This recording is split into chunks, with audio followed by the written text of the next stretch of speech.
Où est-ce que vous êtes né? Je suis né à Varsovie, rue Lechno, numéro 8, qui était une rue assez animée, comme je l'ai appris en lisant Le Pianiste. En quelle année? Je suis né en 1936, dans une famille d'artisans où mon père était joaillier. J'ai appris qu'il avait été le secrétaire du syndicat des joailliers juifs de Varsovie. Il gagnait bien sa vie? Je pense que oui. L'enfance de mon frère, qui avait 12 ans de plus que moi, était pas celle d'un enfant pauvre du ghetto, qui n'était pas encore le ghetto à l'époque. Par exemple, mon père a emmené mon frère à l'opéra avant la guerre, ce qui se faisait très peu parmi les juifs de Varsovie. Donc il y avait les moyens de la culture.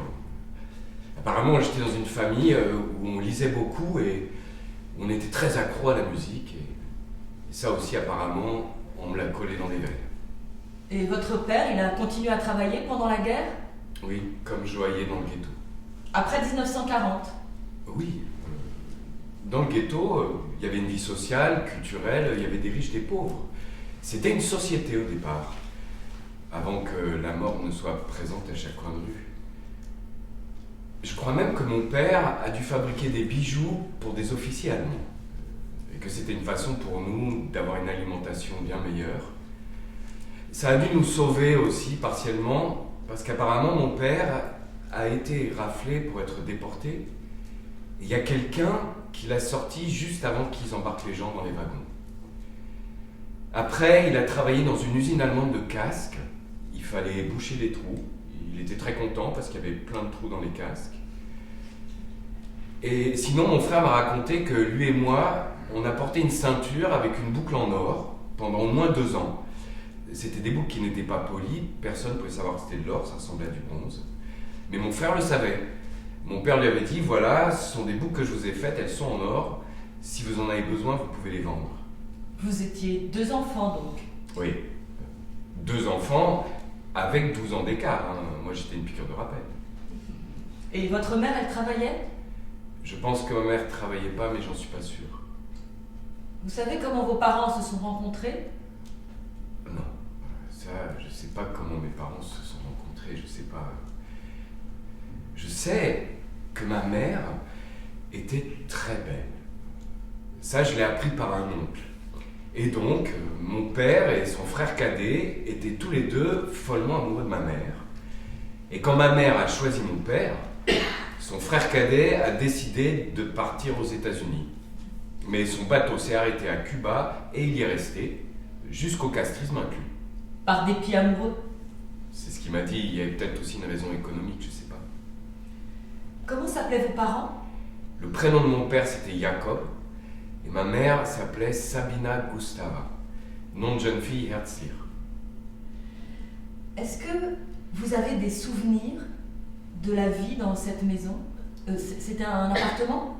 C'était des appartements dans une maison. Il y avait 3 cours. Alors, je pense que mes grands-parents maternels habitaient dans un escalier différent, à l'étage. Au rez-de-chaussée, il y avait une usine de fermoirs pour sacs de dames. Alors ça, je m'en souviens très bien. Où un de mes oncles faisait de la galvanoplastie. Et nous aussi, on était au rez-de-chaussée. Ça, j'en suis à peu près sûr parce que je faisais du vélo avec mes cousines germaines dans la cour. Et je sais que j'avais pas besoin de descendre d'escalier. Qu'est-ce qui vivait là, la famille? Oui, il y avait notre famille, avec moi on était 4. Et il y avait aussi mes cousines germaines, Nelly et Vlodka, qui vivaient dans cette cour. Donc toutes les branches de la famille étaient rassemblées dans le même endroit? Tout à fait. De la famille de ma mère. Mon père avait rompu avec sa famille. Quel genre de juif vous étiez? D'abord, j'ai du mal à décrire un juif. Non mais, je veux dire, par rapport à la religion, par rapport à la politique. Le premier point, c'est qu'on n'était même pas une famille où on parle le yiddish avec les enfants. Mon frère et moi, notre langue véhiculaire, c'était le polonais. Et ça, c'est déjà un problème, parce que dans toutes les familles juives, on parlait le yiddish avec les enfants. Vos parents le parlaient entre eux? Probablement, mais c'était principalement pour pas être compris des enfants. Mon frère allait dans un lycée assez prestigieux, mais l'enseignement était en polonais. Un lycée juif? C'était difficile pour un juif d'aller dans un lycée polonais. Alors, je crois que dans ce lycée, il y avait un enseignement optionnel en hébreu. Mais mon frère ne connaissait pas l'hébreu, donc il n'a pas dû prendre l'option. Et sur le plan religieux, la famille? On faisait le Shabbat. Ma mère le faisait pour les grands-parents. Mon grand-père maternel était très observant. Il n'avait pas de papillotes, il ne portait pas la kippa, mais il suivait la tradition. Toutes les semaines alors? Je ne peux pas le jurer. Ce dont je me souviens très bien, parce que c'est marquant pour un enfant, c'est Sukkot, la fête des cabanes. On faisait des cabanes dans la cour. Qui dans la famille était moteur? C'était pas mon père, parce qu'il avait rompu avec sa famille pour des raisons liées à la religion. Le côté maternel, donc. C'était pas non plus les frères de ma mère, parce que mon oncle Léon, lui, il était complètement affranchi de tout ça, et ma tante, la mère des jumelles, était membre d'un parti qui était à la gauche de la gauche du Bund, donc elle n'était pas du tout religieuse. Vous savez quelles étaient un peu les convictions politiques de vos parents? De mes oncles et mes tantes, je peux dire. De mes parents, je peux pas. Ça, je sais pas. Tout ce que je sais, c'est que mon père était un grand admirateur de Spinoza. Ah, ça, je suis sûr. Donc, c'était un libre penseur qui a réfléchi à beaucoup de choses. Je sais qu'il était socialiste, je pense. On avait une radio. Mes parents écoutaient la radio et avaient les nouvelles.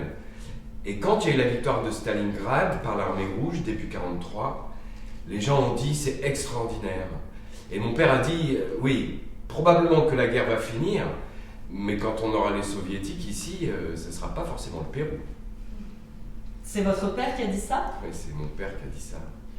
Mais en Pologne, parmi les juifs, il y avait une organisation qui était très puissante et qui s'appelait le Bund. Et mon oncle, Lucian Blit, le mari de ma tante, était dirigeant de cette branche-là en Pologne. Et eux, ils étaient anti-soviétiques. C'était des socialistes anti-soviétiques. Ah, votre oncle était un des dirigeants du Bund à Varsovie? Voilà. Il a même été élu du conseil municipal de Varsovie. Mais à partir de 1939, ça a été dissous tout ça? Tout ça a été dissous dès septembre 1939 quand les Allemands sont entrés en Pologne. D'ailleurs, les Allemands, ils considéraient que les Polonais, c'était des sous-hommes, qui valaient un epsilon de plus qu'un juif, mais tout juste. Et donc, ils ont écrabouillé tout ça. Et à ce moment-là, s'est constituée l'armée secrète polonaise avec le gouvernement clandestin en Pologne en relation avec celui de Londres. Et mon oncle, le dirigeant du Bund, était en relation avec tout ça. Il faut quand même se souvenir qu'il y a eu le pacte germano-soviétique. Les soviétiques ont envahi la Pologne, ils ont partagé la Pologne avec les Allemands. Tout ça a été très mal vécu. Il y a beaucoup de juifs qui sont partis en Union soviétique, qui ont traversé le Bouk, la rivière qui était la frontière, et ils ont été plutôt mal reçus là-bas. Comme les Polonais. Il y a quand même 22 000 officiers polonais qui ont été exécutés par les soviétiques à Katyn. Il ne faut pas oublier ça. Est-ce que vous avez des images, des souvenirs du début de la guerre à Varsovie, des bombardements? Ah oui. J'ai des flashs très précis parce que la première cour où on vivait ouvrait sur la rue Lechno par une porte cochère. Et il faut savoir, et moi ça je l'ai vu, que l'armée polonaise était à cheval, qui tirait des caissons de munitions, des canons, et donc l'aviation allemande a fait des cartons sur tout ça avec grand plaisir. Ils ont tué un nombre considérable de chevaux. Et dans notre cour, il y en a plusieurs qui étaient tués. Et la rue était encombrée de blessés, de carrioles qu'on tirait par les chevaux qui étaient retournés. Il y a d'autres images? En fait, pendant les bombardements, il y avait un souffle énorme. Et il y a une bombe qui est tombée sur le bureau de poste qui était dans notre rue. Et tous les papiers qui étaient dans la poste sont mis à voler dans tous les sens et ils sont venus se coller sur notre porte cochère. Et la porte a été chauffée au rouge par la déflagration. Et il me semble qu'on a eu un mal de chien à l'ouvrir après. Elle était collée, colmatée. Ça, c'est une image qui ne peut pas disparaître. Comment ça s'est passé pour vous, pour votre famille, quand la guerre a commencé? Très rapidement, les Allemands ont commencé à rétrécir le ghetto. Nous, on pouvait rester chez nous, mais de plus en plus de gens ont dû quitter leurs appartements. Et il y en a qui sont venus habiter chez nous. Notamment cette femme qui était professeure de français et qui a commencé à apprendre le français à mon frère. Et ensuite, nous-mêmes, on a été déplacés et on a immigré vers d'autres appartements. Et comment ça se passe? C'est des organisations, des réseaux qui placent les gens les uns chez les autres? C'est par connaissance, je sais pas, je pense que c'est par connaissance. Je pose des questions, mais c'est normal que vous puissiez pas y répondre. Ça, c'est une question qu'il faudra poser à ma cousine, parce qu'elle, elle saura. Oui, je lui poserai. Et donc, on a dû quitter la rue Les Chenaux parce que les Allemands, ils déportaient les Juifs, et à chaque fois, ils rétrécissaient. Il y avait des rafles? C'était continu. Ça n'a pas arrêté. Et donc, vous êtes allé vous installer dans une autre maison du ghetto? Dans d'autres maisons, je me souviens pas de toutes. Et la vie, les conditions de vie, quand la guerre a commencé, vous en avez des souvenirs? Ce qu'il y a, c'est que pour moi, en tant qu'enfant, la vie a complètement changé parce que j'étais plus jamais dehors. Et on me demandait de ne pas regarder par les fenêtres. Dans un des appartements, c'était peut-être le dernier, il y avait des fenêtres qui donnaient côté à rien. Et les Allemands ne voulaient pas qu'on regarde.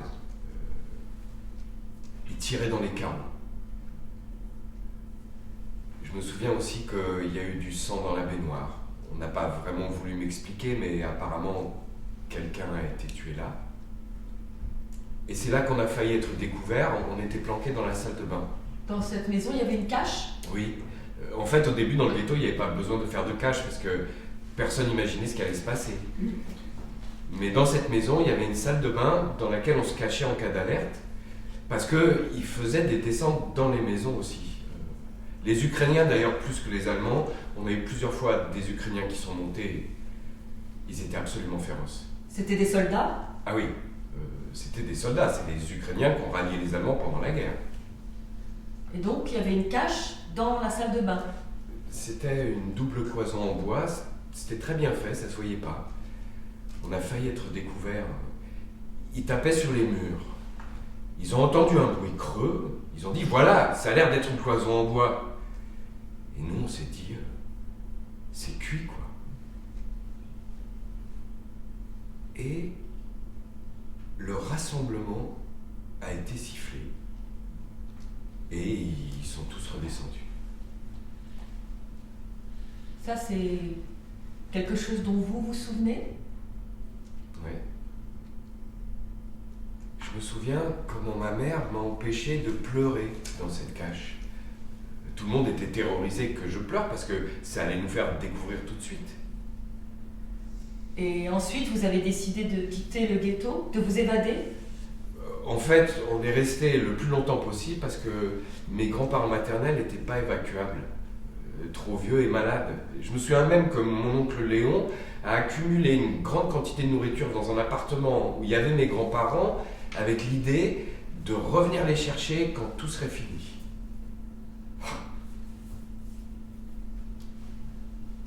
Mes cousines, elles sont sorties du ghetto par-dessus le mur parce que leur père était dirigeant du Bund, donc il était en relation avec la résistance polonaise aussi.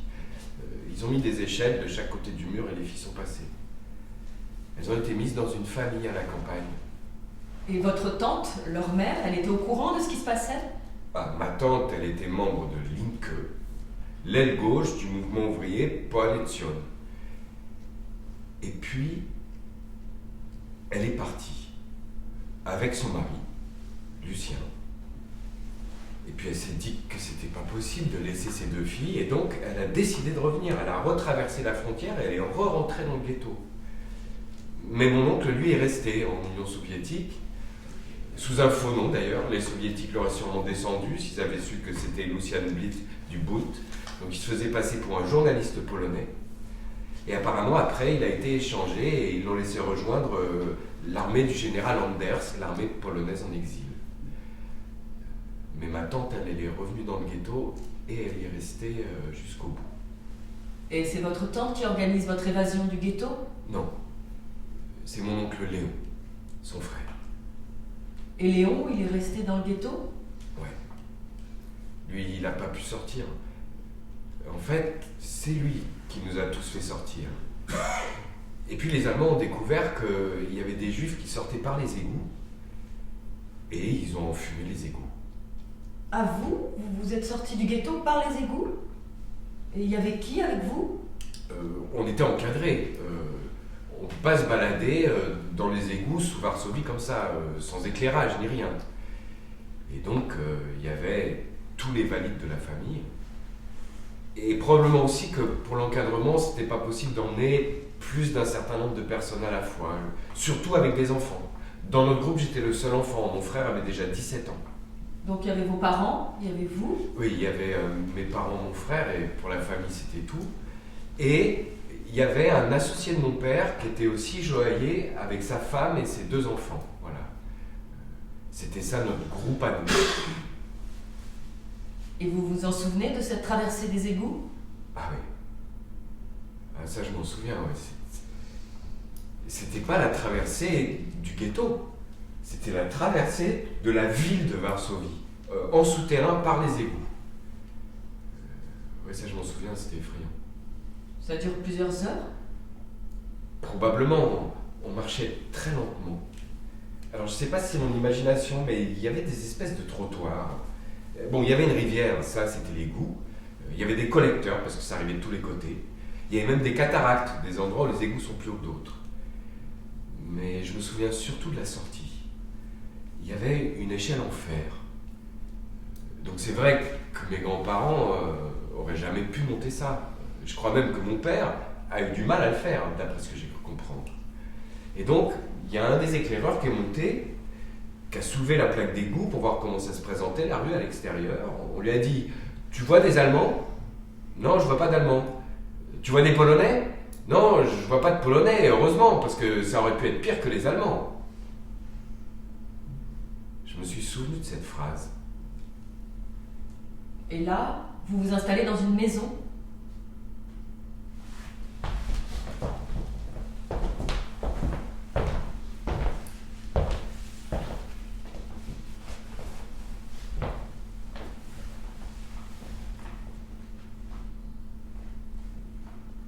Que faisaient vos parents avant la guerre? Mon père était un membre important du Bund, l'organisation socialiste juive. Il était secrétaire de son mouvement de jeunesse et il s'occupait de leurs journaux. Il était aussi au conseil municipal, élu par le Bund à Varsovie. Ma mère était membre du Poale Zion. Le Bund était très antisioniste, mais ma mère était sioniste. Elle était attachée à la promotion du yiddish. Elle dirigeait une petite école juive à Varsovie. Je sais que j'y suis allée quelques mois juste avant la guerre. La plupart des matières étaient enseignées en yiddish. Vous savez comment vos parents se sont rencontrés? Non. Vous êtes né en quelle année? En 1931. À Varsovie. Oui. Et vous vous souvenez de votre enfance avant la guerre? Vous avez des souvenirs particuliers? Je me souviens qu'on vivait dans un petit appartement, dans un quartier très pauvre de Varsovie. Et mes parents n'avaient pas beaucoup d'argent, mais comme ils étaient très occupés, on avait une bonne. Ils avaient tous les deux des activités politiques. Pour votre père, c'était son métier? Eh bien oui, il avait son baccalauréat, et ma mère aussi, ce qui n'était pas courant. Je sais qu'elle est allée à l'université, et donc ils auraient pu travailler et gagner beaucoup d'argent. Mais je suppose que c'était des idéalistes. Vous vous souvenez de cet appartement où vous habitiez avant la guerre? Il y avait seulement 2 pièces, mais il y avait toujours beaucoup de monde, des camarades qui faisaient beaucoup de bruit. Je me souviens les soirs. Et j'avais une sœur jumelle. Vous parlez le yiddish? Je le comprends très bien, mais les gens nous parlaient polonais, même à l'école, les autres enseignants. Et on ne le parlait pas aussi parce qu'il y avait cette jeune femme polonaise non juive qui s'occupait de nous. Vos parents vous ont pas appris le yiddish? Bah non. C'est vrai que je rencontre quelquefois des anciens bundistes et ils sont choqués que je ne parle pas couramment yiddish. Mais vos parents, eux, ils parlaient yiddish? Je pense qu'ils le parlaient, oui. Et quand vous étiez petite, vous étiez toujours avec des enfants juifs ou aussi avec des enfants polonais? Vous vous en souvenez, vous le savez?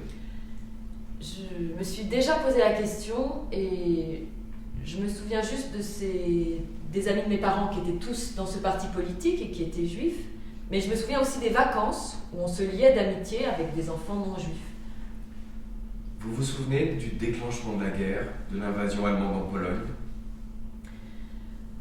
Il y a eu une sorte de panique, c'était fin août, début septembre 1939. Et on a dû revenir très vite de l'endroit où on était en vacances, à Zakopane, dans les montagnes. Et parce qu'on nous a dit qu'il y allait avoir une guerre, on nous a fourni des petits masques à gaz. Et je me souviens de mon oncle Fellenbock, le père de Paul, pleurant que quelque chose de terrible allait arriver. À ce moment-là, vous alliez à l'école à Varsovie? Avant l'été, oui. Je pense que l'école débutait à 7 ans, donc j'y suis allée que quelques mois. Une école juive? Oui, c'était l'école de ma mère, avec ma sœur jumelle, bien sûr. Mais vous parliez pas le yiddish? Non, les autres enseignants et les enfants nous parlaient polonais. Oui, mais à l'école, l'enseignement n'était pas en polonais. Non, il était en yiddish, mais je me souviens pas bien. Ok. Vous pouvez me raconter le début de la guerre, ce qui s'est passé quand vous avez appris que la guerre débutait? Eh bien, il y a eu des bombardements, des incendies sur Varsovie. Et ensuite, moi, je ne l'ai pas vu moi-même, mais dehors, les Allemands défilaient, à pied ou sur des chars. Et je sais que les adultes restaient là, à les regarder parader. Je sais que c'était rue Leschno, qui était une grande artère. Vous avez dû quitter votre appartement? Oui, on est allé vivre dans la maison de mes grands-parents paternels, les Blitt. Et ensuite, mes parents ont décidé de quitter Varsovie pour aller vers l'Est. Ils voulaient partir en Russie? Ils sont partis et c'est tout. Certainement parce qu'ils étaient engagés politiquement. Et ils m'ont laissé, moi et ma sœur, en pensant que certainement les enfants seraient plus en sécurité. Ils sont allés où exactement? Je ne sais pas précisément. Je sais qu'ils voulaient rejoindre la nouvelle frontière germano-russe, et donc c'était devenu la Russie. Et ensuite, ils ont essayé d'aller à Vilno, en Lituanie, mais ils n'y sont pas arrivés. Mais moi, je ne savais pas. Vous saviez pas quoi? C'est seulement aujourd'hui que je connais les détails. Je sais que mon père a été pris à la frontière par les Russes au moment où il essayait de revenir. Donc il leur a dit qu'il essayait de fuir le côté allemand, alors qu'en réalité, il essayait de revenir. Mais il a quand même été pris à la frontière et envoyé en camp en Russie. Mais il a survécu. Et votre mère? Ma mère, elle a réussi à revenir chez nous, à Varsovie. C'est étrange que les parents ne soient pas restés avec les enfants. Je crois que les autres gens faisaient ça aussi. Je sais pas. C'était une façon de penser des adultes. Ils devaient marcher et courir et ils savaient qu'ils seraient bombardés en chemin. Oui, mais ils auraient pu rester avec les enfants. Pourquoi pas être restés avec les enfants? Je sais vraiment pas. Parce que vous savez pas? Je sais pas. Vous pouvez imaginer la raison? Je crois que c'était l'état d'esprit général de ces jeunes gens, partir vers l'Est. Ma mère nous a raconté comment depuis un avion, ils se sont fait tirer dessus alors qu'ils étaient à pied. Ils ont dû penser que ce serait plus sûr pour nous de rester à Varsovie avec la famille. Oui, pour vous je comprends, mais pour vos parents, quel était le projet? Ça, je l'ignore. Probablement partir, j'imagine. Mais pour partir ou pour faire quelque chose pour... Pour les deux. Je sais que mon père avait promis au Bund de travailler et de tenter d'organiser une lutte clandestine. Il a écrit des articles là-dessus. Et dès qu'il a passé la frontière, il a tout de suite voulu revenir. Peut-être à cause de moi et ma sœur. Oui, je comprends, je suis désolé d'insister. Non, mais j'essaye de réfléchir, c'est intéressant. J'essaie de comprendre ce que font les gens à ce moment-là, quand la guerre éclate, ce qu'on fait avec les enfants. Je pense L'idée, c'était de retrouver les enfants après la guerre ou quelque chose comme ça? Je pense que les gens ne savaient pas combien de temps la guerre allait durer et ce qui allait se passer. Et personne ne pouvait imaginer ce que les Allemands feraient aux enfants. Donc, ils sont revenus à Varsovie. Enfin, mon père n'a pas réussi. Il a été pris à la frontière et envoyé en camp en Russie. En tant que... Comme tous ces gens qui étaient envoyés dans les camps de travail, qu'on appelait goulag. Mon père, il avait un nom secret. On ne savait pas qu'il était du Bund. Je pense que c'était la Sibérie. Là, il est resté combien de temps?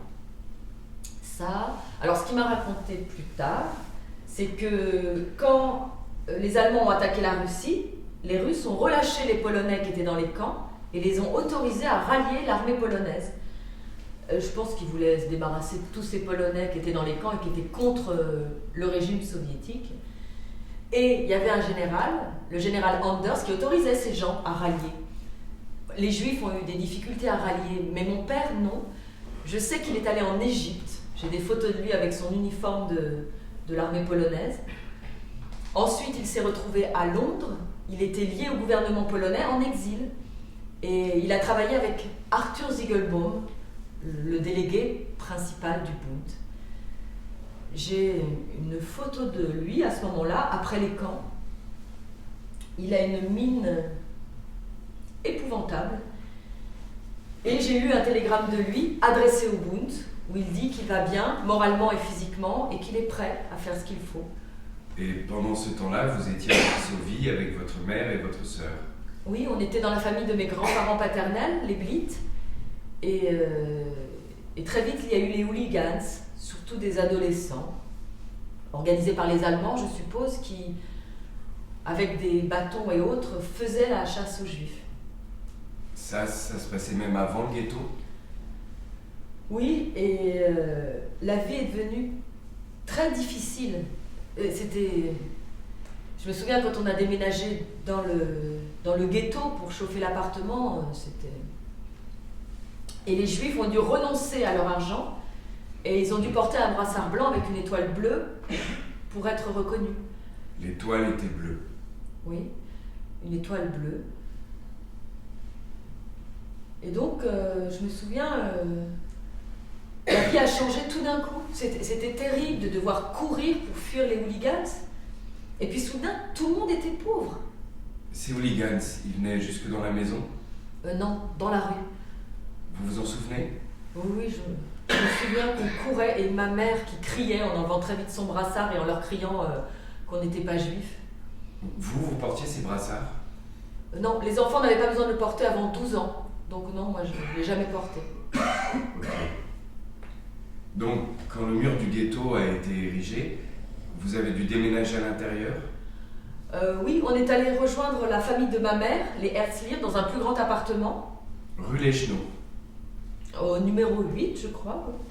Et là, il y avait l'usine à métaux de mes grands-parents. Ils fabriquaient des fermoirs pour sacs à main.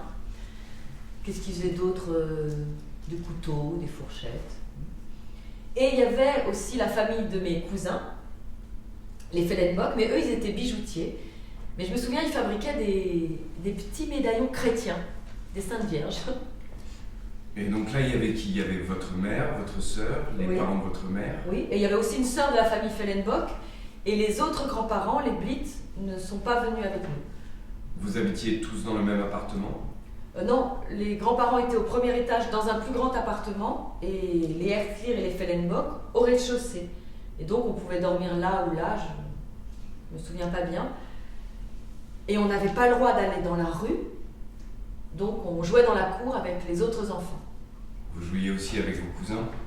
Oui, bien sûr, Pavel et Yergé, oui, Paul et Georges. Et je me souviens, on avait une bicyclette que tous les enfants partageaient. Ça, c'est plus tard que je m'en suis souvenue, avec surprise. Et vous avez des souvenirs, des images de la guerre après 1939 dans le ghetto? Ben, il y a des trous, mais je me souviens de certains détails. C'est ça que je veux, c'est les détails.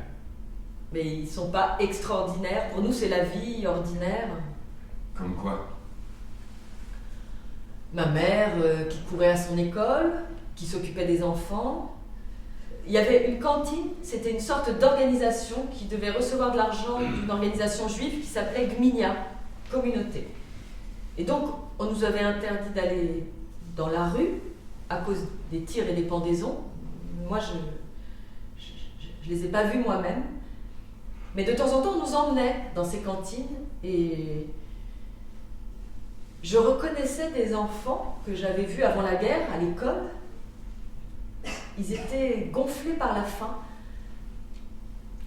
Et ils nous paraissaient hostiles parce que nous, on avait encore assez bonne mine. Et ils nous criaient. Je voulais pas y aller. Mais la plupart du temps, vous restiez à la maison. Oui, surtout à jouer dans la cour. Là, vous aviez 10 ans. Plutôt 9 ans. Donc vous n'alliez plus à l'école. Non, l'école était interdite pour les enfants juifs depuis l'arrivée des Allemands. Mais il y avait des cours clandestins, donc quelqu'un venait à la maison et nous donnait des cours. Mais pas beaucoup. Vous vous souvenez de comment se passait une journée dans cette maison? Je me souviens qu'on était très amis avec les enfants qui vivaient dans notre bloc d'immeubles. On avait très froid l'hiver. Et quelquefois, certains des enfants n'avaient pas autant à manger que nous, donc je piquais en douce de la nourriture de mon petit déjeuner pour essayer de partager. Et on fabriquait une maison de poupées, je m'en souviens très clairement, avec des petites lumières électriques. Et voilà, et ma mère était occupée. Et il y avait toujours beaucoup de monde qui venait à la maison, ses camarades et ceux de mon père. Et je me souviens notamment de Marek Edelman, qui était un tout jeune homme. C'était un ami de votre mère? Oui, il vivait dans une famille du Bund parce que ses parents étaient morts avant la guerre alors qu'il était très jeune. Mais il était très, très actif, il avait 18, 19 ans. Et quand vous étiez à l'intérieur, dans la maison, vous voyez ce qui se passait dehors? Oui, probablement. Parce que, par exemple, j'ai interrogé Pavel Paul. Oui, il se souvient, oui. Oui, il a des souvenirs, des images, comme les chevaux morts dans la cour, Oui, ou la porte du bureau de poste qui a été soufflée. oui.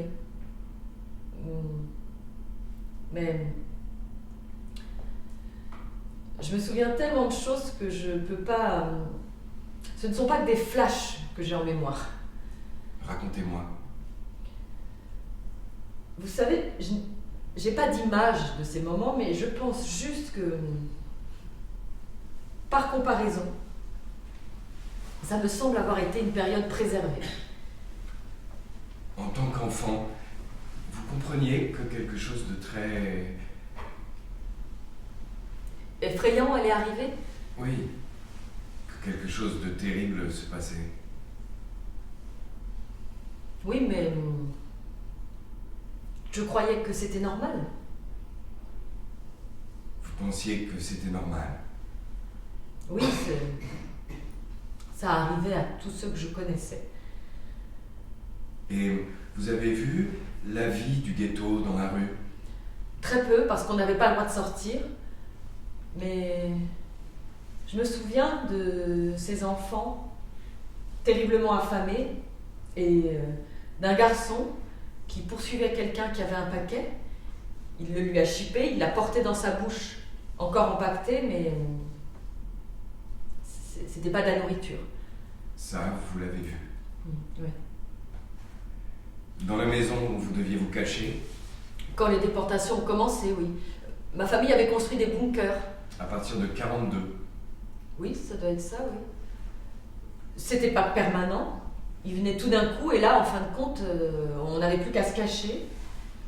Et ce qui s'est passé à ce moment-là, c'est que mes grands-parents ont dû donner leur usine de métaux à un Allemand du nom de Tebens. Et on leur a promis grâce à ça qu'ils ne seraient pas emmenés. Donc ils ont eu certains papiers et ils ont continué à travailler là, plus ou moins pour rien, comme des travailleurs forcés. Et en fait, on a su immédiatement, par ma mère, que ceux qui étaient pris étaient gazés. Et moi, je l'avais compris parce qu'on nous avait dit de ne rien emporter avec nous si on était pris. Donc vous saviez tout depuis le début? Oui. Probablement par les contacts clandestins de ma mère, il sortait des bulletins sous le manteau. Et vous savez, il y avait des juifs de cette organisation, des agents du Bund, qui allaient dans des camps proches de Varsovie, Majdanek ou Treblinka, et qui revenaient dans le ghetto. Mais la plupart des gens ne savaient pas ou ne croyaient pas. Mais moi, oui. Parce que votre mère était bien informée. Parce que oui, ma mère faisait partie de ces groupes clandestins, oui. C'était dangereux pour votre mère ce qu'elle faisait? Ça devait l'être, hein. Et à ce moment-là, quand vous étiez enfant, vous avez eu peur pour votre mère? Je sais pas. J'ai un souvenir, quelqu'un qui vient chez nous, quelqu'un que ma mère connaissait. Il avait réussi à s'enfuir de Treblinka et je me souviens qu'il nous a raconté ce qu'il a vu. Et votre père, lui, il n'était pas là? Non. Mais il y avait toute la famille Herzlir et la famille Fellenbock et je me sentais vraiment protégée. Vous vous souvenez de vous être senti plus protégé qu'effrayé? J'étais terriblement effrayée quand il fallait se cacher dans les bunkers. Je me souviens comme j'ai été stupéfaite après la guerre de voir que des gens avaient survécu au camp. Je croyais que tous ceux qui seraient pris seraient assassinés. Comment ça s'est passé pour votre famille quand les déportations ont commencé? Eh bien déjà, grâce à cette usine que mes grands-parents ont dû céder, on avait des papiers. Et ma mère travaillait aussi pour le Judenrat, ces conseils juifs créés par les Allemands. Et donc on avait des cartes qu'on devait présenter aux Allemands et qui devaient les empêcher de nous prendre. Et c'était terrible de devoir sortir avec ces papiers.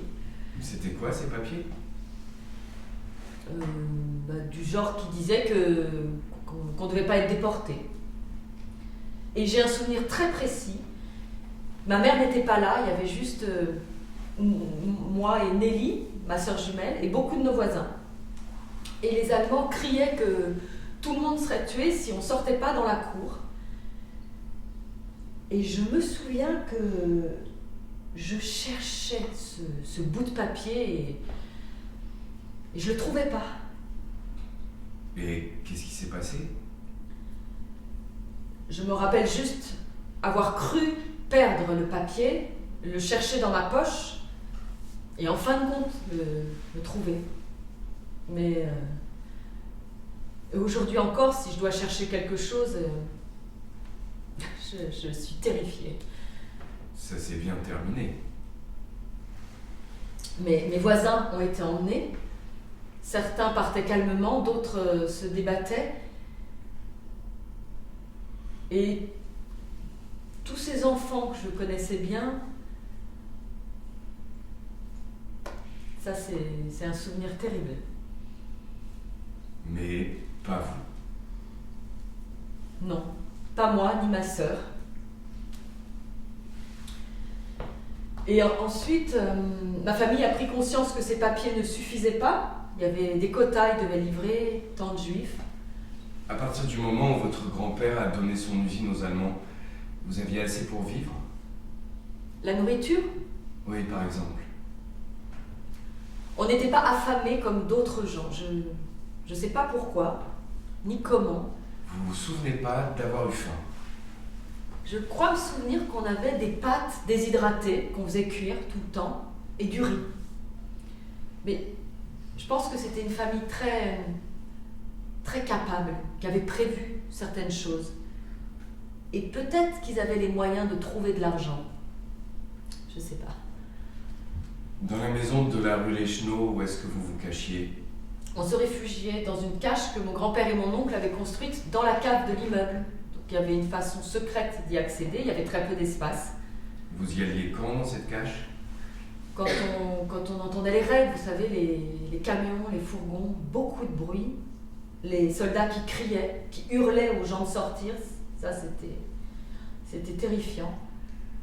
C'était des soldats allemands? Pas seulement. Des Ukrainiens? Oui. Des Ukrainiens. Et ils s'amusaient, vraiment. Des Allemands, des Ukrainiens et puis?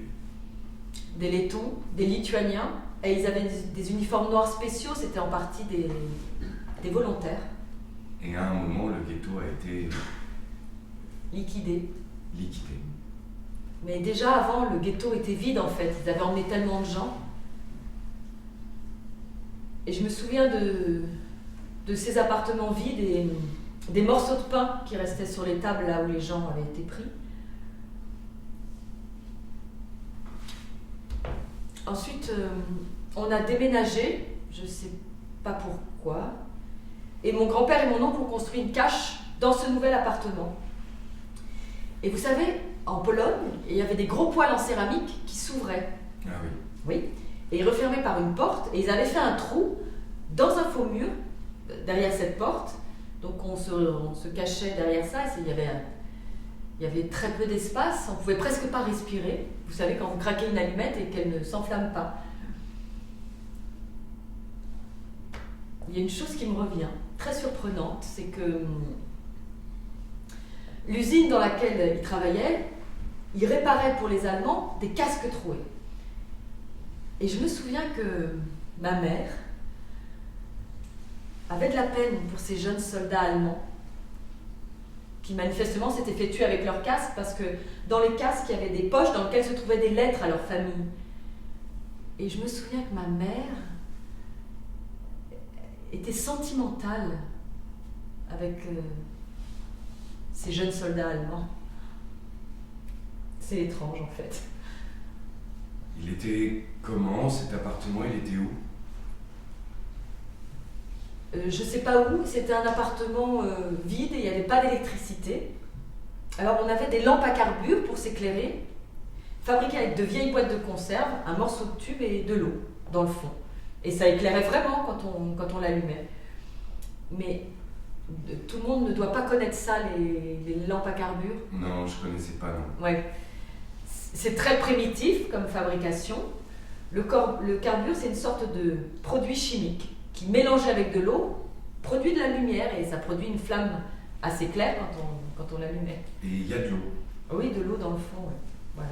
C'est ce qu'on avait comme éclairage puisqu'il n'y avait pas d'électricité. Et ensuite, vous avez dû quitter ce nouvel appartement? Ensuite, quelqu'un du Bund est venu voir ma mère, quelqu'un qui travaillait pour l'organisation juive de combat. Il s'appelait Miral Klepfisch. Il vivait dans une famille à l'extérieur du ghetto, une famille polonaise. Et il est venu. Et il a dit à ma mère qu'il y avait une famille qui voulait bien nous prendre et qui pouvait nous faire sortir avec ma sœur. Il fallait décider le jour même. Je me souviens même pas de quoi que ce soit de spécial comme adieu. Je me souviens de mon grand-père qui était très angoissé à l'idée que je devienne chrétienne. Et moi je lui ai dit que de toute façon cette histoire de Jésus, je la trouvais complètement stupide. C'est ce que je pensais quand j'avais 10-11 ans. Vous lui avez dit ça? Ouais. Et il m'a dit ouais, il y a des gens plus intelligents que toi qui y croient à cette histoire. Et vous vous souvenez bien de cet homme dont vous parliez, Miral Klepfisch? C'est un de mes héros. Je me souviens, il avait un assez long nez, du genre qui vous fait reconnaître comme juif, et il nous racontait que la plupart du temps, il faisait semblant d'avoir un rhume quand il était dehors.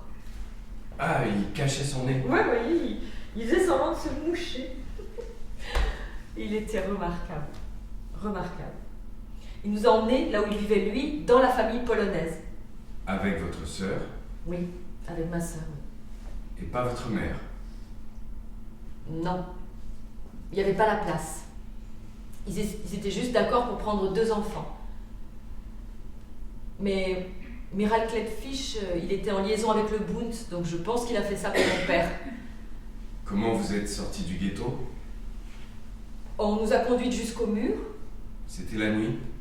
Il était assez tôt, mais il faisait déjà un peu sombre. Il y avait beaucoup de bruit, beaucoup de trafic illégaux. Je pense que les Allemands qui gardaient le mur devaient être achetés. En tout cas, il y avait une échelle. On l'a escaladée. Je ne sais plus comment on s'est retrouvés de l'autre côté, mais ce dont je me souviens très bien, C'est Miral Klepfish qui nous dit « Suivez-moi » et on saute dans un tram à l'extérieur du ghetto. Et on nous avait dit de ne jamais dire qu'on était juive. On nous avait donné des nouveaux noms. Moi, je devais m'appeler Irka. Et à un moment donné, dans le tram, il y a des gens qui ont commencé à nous regarder. Donc Miral Klepfish nous a dit qu'on devait sauter de ce tram pour en prendre un autre.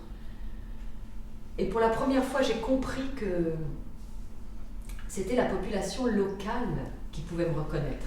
Le danger, c'était les Polonais. Oui, beaucoup gagnaient de l'argent avec ça, avec le chantage. Ou alors ils touchaient de l'argent des Allemands. Quand est-ce que vous êtes sorti du ghetto?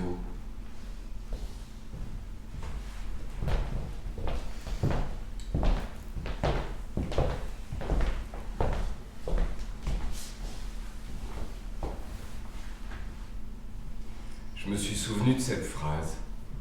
Et là, vous vous installez dans une maison? On était pris en charge. C'était pas la résistance polonaise, c'était des trafiquants qui se faisaient payer pour sauver des juifs. Des passeurs en quelque sorte. Ça prouve qu'on avait de l'argent.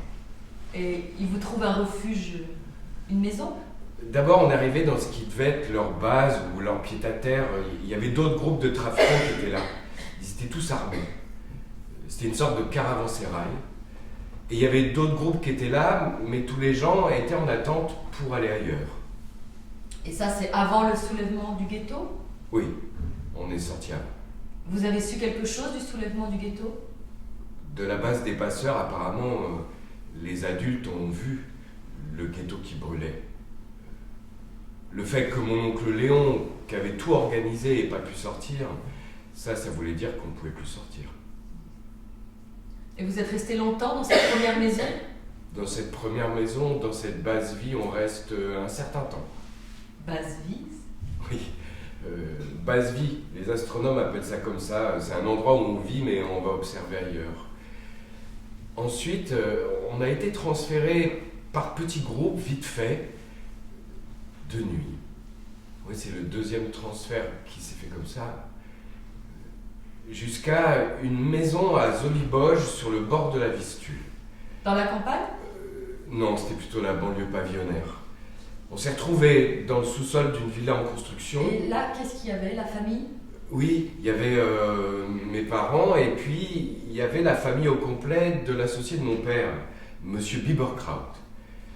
Et donc on devait être 8, je crois. D'accord. Et donc on s'est retrouvés dans cette villa en construction. On vivait dans la cave. Les travaux étaient interrompus, il se passait absolument rien. Et il y avait un grand jardin avec des herbes folles. Et un événement assez dramatique a eu lieu là, c'est que Monsieur Biberkraut, l'associé de mon père, est mort. Là, dans cette cave. Il est mort de maladie? Oui. Je ne sais pas exactement ce qu'il avait, et il avait du mal à respirer. Enfin bon. Et c'est là que j'ai vécu une de mes plus grandes frayeurs d'enfant. On l'a enterré dans la cave où on était. Il n'y avait pas d'autre possibilité. Et donc, on vivait au-dessus de son cadavre. Et moi, la nuit, quand j'allais à ce qui nous servait de toilette, j'étais mort de peur de rencontrer son fantôme. Vous aviez peur du fantôme? Ouais. Vous aviez quoi, 6 ans, 7 ans? Oh, ben c'était une peur de gosse, hein. Ça devait être en 43, j'avais 7 ans. Vous pouviez pas sortir? Ah non, et surtout pas dans la rue, il n'était pas question d'être vu par des Polonais. Donc il y avait même une cache qu'on avait creusée dans le jardin avec un tunnel qu'on pouvait obstruer. Et un jour, on a vu débarquer les Allemands. Armés, harnachés, on a tout de suite pris peur, on pensait qu'ils venaient nous chercher, donc on est descendu dans la cave. Et les Allemands sont rentrés dans cette villa en construction, ils ont fouillé, ils ont vu qu'il y avait de la bouffe ou je sais pas quoi, donc ils ont cherché un peu. Et puis, ils n'ont rien trouvé et ils sont repartis. Et en fait, c'est pas du tout nous qui cherchaient. Ils avaient réussi à localiser l'émetteur de la radio de la résistance polonaise. Et c'était dans ce quartier-là, et apparemment ils ont trouvé la radio. Mais les résistants s'étaient déjà barrés. Ah, vous étiez caché à l'endroit où il y avait l'émetteur radio de la résistance polonaise? Oui, mais ça, on l'a su beaucoup plus tard, en 1993. De la résistance polonaise? Oui, de la résistance polonaise. Les Juifs n'avaient pas de radio. La résistance polonaise était très puissante. Ils ont failli libérer Varsovie tout seuls contre les Allemands. Et plus tard, donc en 1993, j'ai réussi à traîner mon frère à Varsovie pour les 50 ans du soulèvement du ghetto. Et on a retrouvé l'endroit. Et donc, on était là, et puis il y a 2 très vieilles femmes qui sont sorties, alors on a discuté avec elles. Et elles se souvenaient des Allemands qui étaient venus, qui cherchaient la radio de la résistance polonaise. Mais elles ne savaient pas du tout qu'il y avait eu des Juifs qui étaient cachés là. Et elles n'avaient jamais compris pourquoi le gardien de notre maison empêchait leurs chèvres d'aller brouter sur notre terrain. Elles se disaient, mais qu'est-ce salaud celui-là? Qu'est-ce qu'il en a à foutre de cette herbe? Pourquoi on ne peut pas aller brouter là? Et elles nous ont montré l'endroit où il y avait la radio. Et il y avait une plaque. Ici, la radio de la résistance polonaise.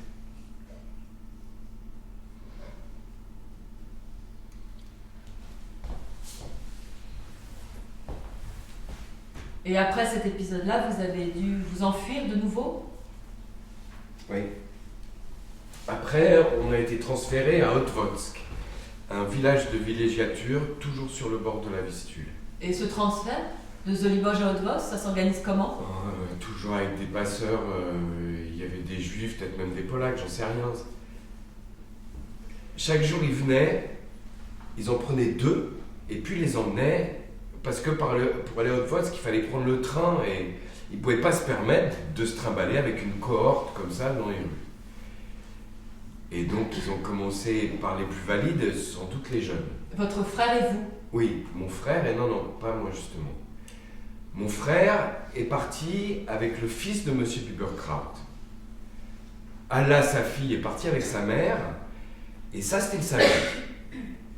Et donc, il restait mes parents et moi, mais on était dimanche et ils ne travaillaient pas le dimanche.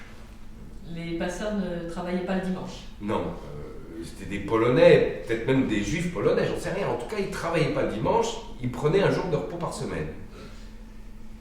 Et puis, il y en a un qui a eu des courses à faire à Varsovie. Ils étaient très propres sur eux, ils avaient des chaussures bien cirées, c'était vraiment des gangsters borsalino. Et donc, il a dit, bon, moi j'ai des courses à faire à Varsovie, je vais emmener le môme. Finalement, se trimballer avec un môme le dimanche, c'est pas vraiment du travail. Et donc, il est venu, il m'a embarqué, et on est partis ensemble à Otwotsk. Et le lundi, quand il est retourné pour chercher mes parents, la maison était cernée par les Allemands. Vous avez compris à ce moment-là que vos parents... Oui. J'ai compris très rapidement que mes parents étaient morts. On vous l'a dit? Oui. Mais la mort, c'était pas le problème. Le problème, c'était les gens qui sont vivants. Savoir si un tel est vivant. Qu'un tel soit mort, ça... C'était la vie. La vie, c'était la mort. J'ai quand même un couac de mémoire qui m'ennuie beaucoup. Ça change rien sur le fond, mais sur les lieux. Je me souviens plus si ce transfert s'est fait entre la base des passeurs et Zoliboj ou entre Zoliboj et Otwotsk. Est-ce qu'à Zoliboj, mes parents n'étaient plus là? C'est possible. Je me souviens pas très bien de mes parents à Zoliboj. Mais à Zoliboj, il y a eu la mort de M. Biberkraut. Et vous vous souvenez plus si vos parents étaient encore avec vous? Voilà. Est-ce que ce transfert s'est fait avec M. Biberkraut ou sans lui? Et donc là, vous êtes caché à Otwotsk. Comment ça se passe? Nous, on bouge pas. On s'est retrouvé dans une espèce de datcha en bois, dans la cave. On est ravitaillé. Tout ça contre un paiement. Et vous comprenez ce qui est en train de se passer à l'extérieur? On avait un soupirail par lequel on voyait ce qui se passait à l'extérieur. Et c'est comme ça qu'on a vu arriver les Russes. Personne ne nous avait prévenus. On a entendu extrêmement de bruit à l'extérieur sur la route. On a regardé par le soupirail et on a vu les Allemands qui partaient, ils passaient. Pas de bruit de combat? Ah non, une retraite, une armée en retraite. Aux portes de Varsovie, ils étaient déjà plus très virulents, les Allemands. Et puis après, c'était calme. Et puis, on a vu arriver un tank, toujours par le soupirail, avec l'étoile rouge dessus. C'était l'avant-garde de l'armée rouge. Quand on a vu ça, on est tous sortis pour se précipiter vers les libérateurs. En fait, c'était un groupe d'éclaireurs. Leur tank s'est arrêté, le capitaine est descendu, il s'est approché de nous, et il a tout de suite commencé à parler aux adultes en yiddish. Il a tout de suite compris que vous étiez des juifs. Évidemment. Surtout un capitaine juif de l'armée rouge. Il savait beaucoup de choses. Il avait vu des choses sur la route. Et là, il nous a tout de suite dit de foutre le camp à l'est, vers Lublin. Et avant de partir, il nous a dit je voudrais pas que mes hommes sachent que je suis juif, sinon ils me tireront dessus. Et vous êtes allés vers Lublin? Oui, c'est ce qu'on a fait, j'ai continué ma route avec mon frère. Uniquement tous les deux? Tous les deux. On a marché plus de 100 km à pied. Et vous arrivez? On arrive à Lublin, qui était la capitale provisoire de la Pologne libérée par l'armée rouge. Là, on a vécu un moment. Et puis après, il fallait que j'aille à l'école, et puis mon frère a été embarqué dans le ministère de la Justice. Et donc, il m'a trouvé une place dans une maison d'enfants à côté de Łódź, Lodz, à Ellenweg. Avec d'autres enfants juifs? Oui, des juifs polonais, des survivants de la guerre. Et votre frère, il venait vous voir? Il venait me voir le week-end. C'est la seule personne qui vous reste à ce moment-là? Non. À Łódź même, il y a mes cousines qui sont dans une famille de résistants juifs. Elles venaient me voir aussi. Et vous êtes resté longtemps dans cette maison d'enfants? J'ai pu rester 2 ans. Vous alliez à l'école? Oui, j'allais à l'école publique du village avec les enfants polonais. Et là, vous êtes mélangé avec les enfants polonais? Ah là, je ne suis pas mélangé, là. Je suis noyé. Vous êtes le seul? Dans ma classe, j'étais le seul, ça j'en suis sûr, parce que quand on arrivait à l'école le matin, on devait s'aligner dans le couloir pour rentrer dans la classe. Et il y avait un crucifix au bout du couloir, donc tout le monde s'alignait en face du crucifix. Et moi, j'étais tout seul dans mon rang, à l'extérieur de la ligne. C'était votre choix ou c'était... Ah ça, je sais pas. Je peux pas vous dire, je me souviens pas. C'est pas impossible que ce soit mon choix parce que j'étais déjà assez rebelle à ce moment-là. Je me suis bagarré beaucoup avec les enfants polonais, j'ai dû courir très vite aussi dans les bois pour pas me faire casser la gueule. Tout ça m'a guéri, c'était très bien. Oui, parce que les enfants polonais savaient que vous étiez juif. Tout le monde savait qu'il y avait des enfants juifs qui étaient dans la maison, qui étaient dans les bois. Et d'ailleurs, la consigne c'était, mon frère me l'avait répété, la consigne c'était, si ça va mal, tu cours pas pour aller vers la maison. Tu cours pour aller vers la base des soviétiques qui est dans la forêt. Personne s'approchait de la base des soviétiques. Et ça vous est arrivé de le faire? Non, ça m'est jamais arrivé de le faire, mais je me souviens où elle était dans les bois, je me souviens d'avoir couru. Je courais comme un dingue. C'était zatopek courir. Et la vie dans la maison d'enfants? D'abord, j'ai eu la gale. Donc j'étais à l'infirmerie. J'étais gardé par une infirmière polonaise, une vieille Baba Yaga. Et donc, on était dans les bois. Il y avait le village et puis tout de suite la forêt avec les maisons éparses. Et la nuit, on entendait le bruit du vent dans les arbres. Et des fois, on était éclairé à la bougie parce qu'il y avait des pannes d'électricité. Et c'est assez effrayant, le bruit du vent dans les bois comme ça. Et cette infirmière, pour nous rassurer, elle n'avait rien trouvé de mieux que nous expliquer « Non, ce bruit, c'est pas le bruit du vent, c'est les pendus qui pleurent. »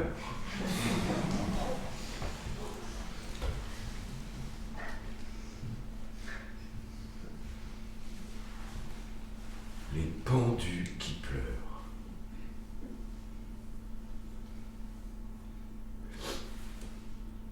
En dehors de ça, en Pologne à l'époque, il y avait deux types de résistance, indépendamment de la résistance juive qui avait été décimée. Il y avait la résistance nationaliste, l'Armia Krajowa, l'AKA, et il y avait la résistance communiste qui avait pactisé avec les Russes. L'AKA, eux, ils ne voulaient pas voir les Russes. Les Polonais, ils n'aiment pas les Juifs, mais ils n'aiment pas tellement plus les Russes. L'AKA était très antisémite. Ah oui, l'AKA, c'était des nationalistes antisémites, en tout cas, ça c'est sûr. L'AKA était dans les bois quand les Russes étaient là. Ils ont essayé de libérer Varsovie, mais les Russes ne les ont pas aidés, donc Varsovie a été écrasée par l'armée allemande, et les Russes ne sont entrés dans Varsovie que quand l'AKA a été décimée. Donc, l'AKA a été repliée dans les bois, et à Elenweg, il y en avait. Et la nuit, ils tiraient sur notre maison. Pour vous faire peur? On ne tire pas sur une maison sans l'intention de tuer. Ça les aurait pas dérangés de tuer quelques orphelins juifs de plus, ça c'était pas un problème. L'AKA était clandestine à ce moment-là? Oui, c'était la démocratie populaire. Mon frère m'a très bien expliqué tout ça. Et d'ailleurs, lui, il était en danger en tant que représentant de l'État polonais qui agit en symbiose avec les soviétiques. Pour l'AKA, c'était comme la résistance française face aux Allemands. Pour l'AKA, les soviétiques, c'était l'occupant. C'est-à-dire que pour l'AKA, votre frère était dans le camp des collabos? Pour l'AKA, bien sûr. Il se déplaçait armé. Il utilisait très peu les transports en commun. En général, il avait un chauffeur. Comment vous vous êtes retrouvé en France?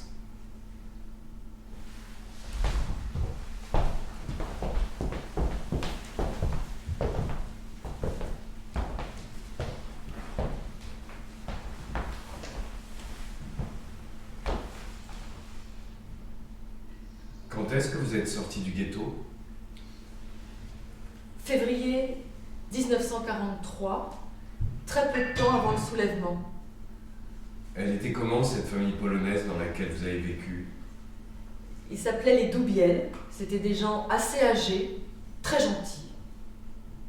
Ils étaient payés? Ah oui, ils étaient payés. Et c'est Miral Kleffisch qui s'occupait de ça, de l'organisation de tout ça? Probablement pas que lui, mais lui, il était remarquable parce qu'il nous racontait tout ce qu'il faisait. Il nous parlait.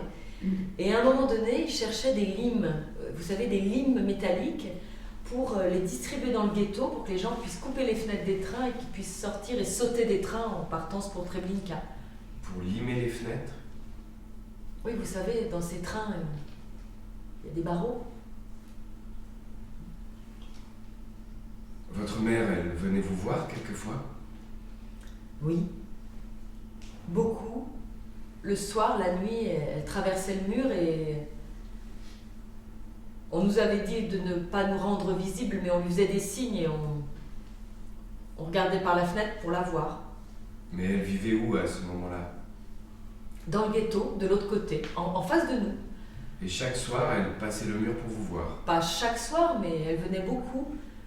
Et ça a été comme ça jusqu'au soulèvement en avril 1943. Donc, quand il y a eu le soulèvement du ghetto, vous étiez encore chez les Dubiel? Oui, et je me souviens du soulèvement, de l'avoir observé. De quoi vous vous souvenez? Je me souviens que tout a été encerclé d'un coup par les camions, les soldats. On les voyait. Ils ont jeté de l'essence et ils ont mis le feu sur les immeubles qui étaient encerclés. Et il y avait des gens qui sautaient par les fenêtres. Ça Vous l'avez vu? Oui. Et une femme qui criait Gewalt quand ses vêtements ont commencé à brûler. Vous aperceviez le ghetto? Ah oui, c'était juste en face. Et quand le ghetto a commencé à brûler, la brigade des pompiers est venue, ils ont jeté de l'eau sur les maisons. Et moi, j'étais là, à l'extérieur du ghetto, tout près, de l'autre côté de la rue, quasiment. Il y a d'autres choses que vous avez vues du soulèvement? J'ai pas vu de combat, mais j'ai vu des gens sauter par les fenêtres et brûler. Vous vous souvenez de ça? Et cette femme qui criait ce mot yiddish, Gewalt. Après, vous avez dû partir de chez les Doubiel? C'était terriblement dangereux de cacher des juifs. Et à un moment donné, on leur a fait du chantage. Un cousin, je pense. Donc les Doubiel ont décidé de garder ma sœur et pas moi. Et ce que je ne savais pas à ce moment-là, c'est que Miral Klepfish s'était introduit en douce dans le ghetto avec les dernières armes et il s'est fait tuer dès le deuxième jour du soulèvement. Vous avez été séparé de votre sœur? Oui. Et j'ai dû partir, mais là, quelqu'un d'autre s'est occupé de moi, une jeune femme qui s'appelait Vladka Med. Elle était agente du Bund, c'était une femme courageuse.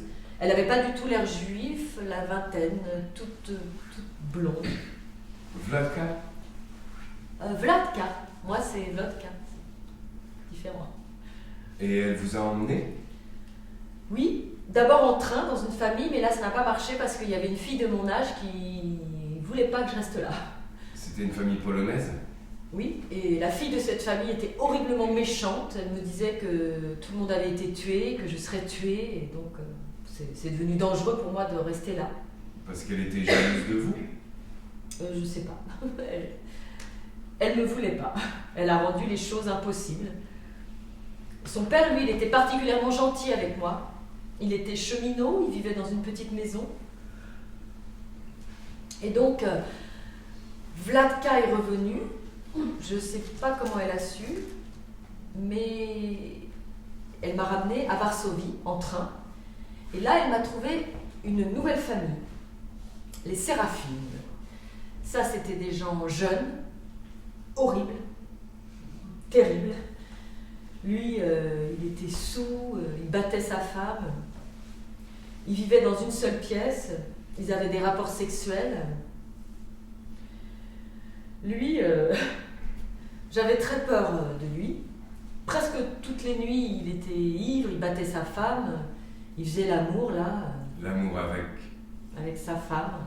Et vous étiez dans la même pièce? Bah oui, il n'y avait qu'une seule pièce. Après, je sais pas s'il avait des remords, il voulait soi-disant se pendre. Bon, ben, il l'a pas fait, hein. Mais il m'a jamais fait de mal. J'en ai pas le souvenir. Ils avaient des enfants? Oui, une toute petite fille. Et donc vous êtes resté seul dans cette famille?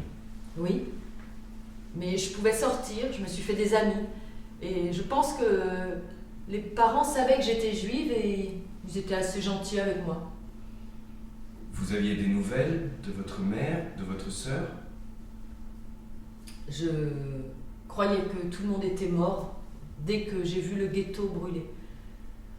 Vous pensiez que votre mère était morte? Je pensais que toute la famille était morte. Ce que je sais maintenant, c'est que ma mère a été emmenée à Majdanek, dans un camp proche,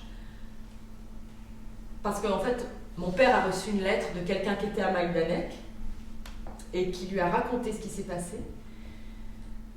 Mais il ne me l'a jamais dit. J'ai trouvé cette lettre après sa mort.